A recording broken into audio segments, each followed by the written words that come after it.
Patience prevails on the Korean peninsula for now, even though the last few days had plenty of potential for tensions after North Korea fired a series of projectiles last weekend. But where does that leave denuclearization dialogue? I'm Alex Jensen for Korea Now. Chairman Kim Jong-un oversaw last Saturday's strike drill involving multiple rocket launches and what the North called tactical guided weapons. The obvious interpretation pointed to attempted pressure on the United States to be more flexible on a denuclearization deal, and on South Korea to do more to convince the US of the need for a gradual process rather than an all-or-nothing agreement. However, both sides have responded in their own calm, calculated ways, being very careful not to use inflammatory language and remaining committed to dialogue with the North. US President Donald Trump had at first been furious last weekend, according to reports, but then tweeted with confidence that he believes Chairman Kim will keep his promise to denuclearize. And Seoul's presidential office also seemed to play down what otherwise might have harmed last year's inter-Korean military agreement, convening a meeting of ministers rather than an emergency security briefing, and amending its initial announcement that it had detected short-range missiles so that the word projectiles was used instead. And then on Tuesday night, South Korean President Moon Jae-in spoke with his American counterpart for more than half an hour.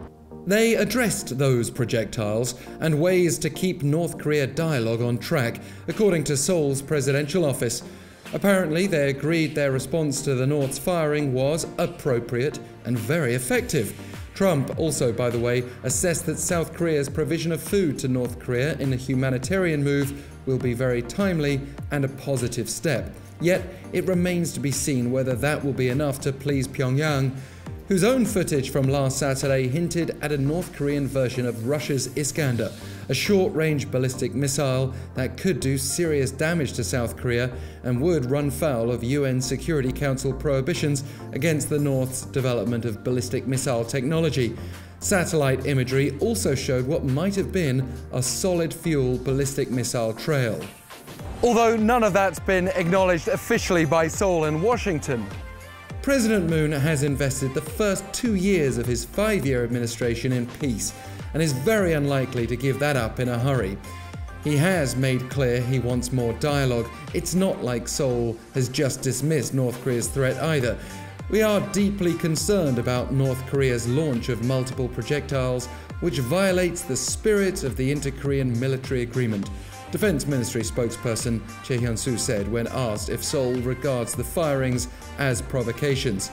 "We urge North Korea to halt acts that escalate military tensions on the Korean peninsula," she added.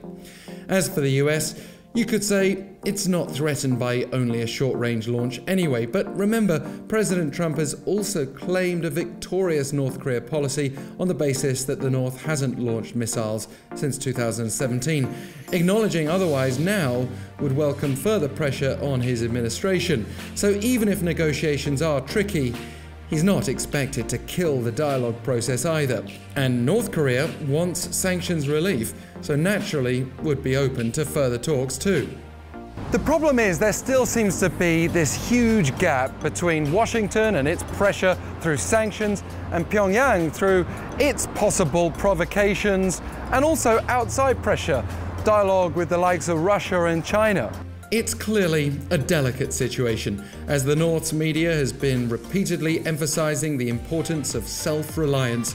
The ruling party's Norong Shinmun newspaper this week characterized the struggle as a great battle firmly based on the power of science and technology.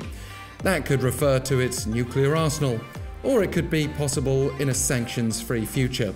Conflict or dialogue, both options remain up in the air, even after last Saturday's projectiles splashed down.